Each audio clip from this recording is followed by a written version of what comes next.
Hey there, so we are going to show you how to install your new battery that you got for your MacBook Air, MacBook Pro, whatever. Okay, I already have mine installed. It works perfectly great. Super easy thing to do. You can do this with all the tools that are provided. So when you get your kit that's going to arrive in the mail, you've got two Torx screwdrivers. I'm going to be using both of these. Make sure you hang on to both of those. And there's some also really great add-ons with the battery as well. For instance, this is a nice little keyboard protector. I didn't know this was coming in. Maybe I didn't read the information, but this is like a nice little bonus. Plus these, I don't know if you can see these, but these are the little nubs that go on the bottom of your MacBook. I was actually missing one, so I had to order a whole new set, and it cost $5 or $6 when I didn't need to because these were included. So if you do need these, if you get your MacBook battery, these are going to come included, which is a super big bonus. So all we're going to do is we're going to make sure that our MacBook is powered off, of course. Anything backed up, that'd be good too.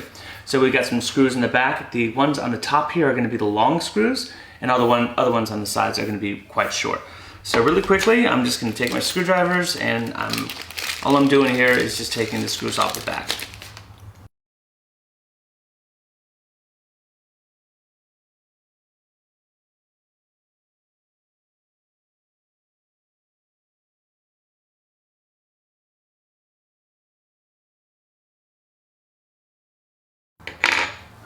Alright, great. So now that you have all the screws out of the back of your MacBook, it should just be able to peel right off completely, okay? Now this can get quite dirty, so I recommend that you do clean this before you put this back on. And of course, we have our battery. So I'm gonna take this out real quick. There's a little pull tab, which I'll show you how it works in just a moment. So this is our battery. Now, of course, I've already changed mine, so mine's gonna stay right in there. As you can see, fits perfectly snug.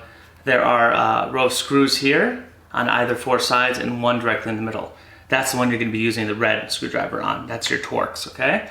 And then the last step is this little pull tab. All you have to do is make sure that you do unplug the old battery. That's the first step. Unscrew it.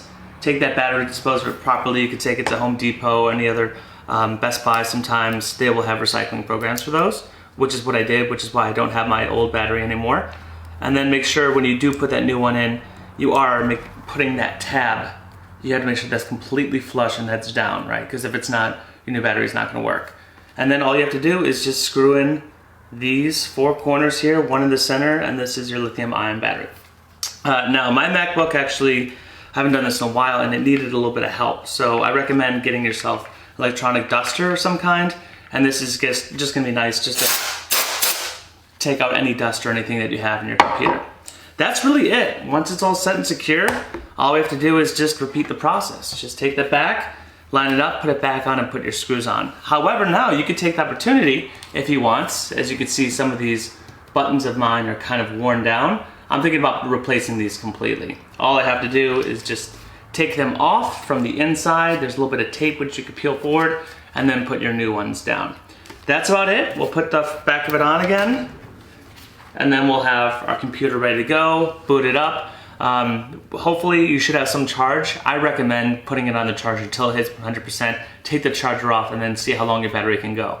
Of course, you don't want to charge it midway through, but when it gets down to 7%, as per the instructions here, then you do want to charge it. Don't let it deplete 100% all the way to 0. When it gets to 7, that's when you should put it back on the charger.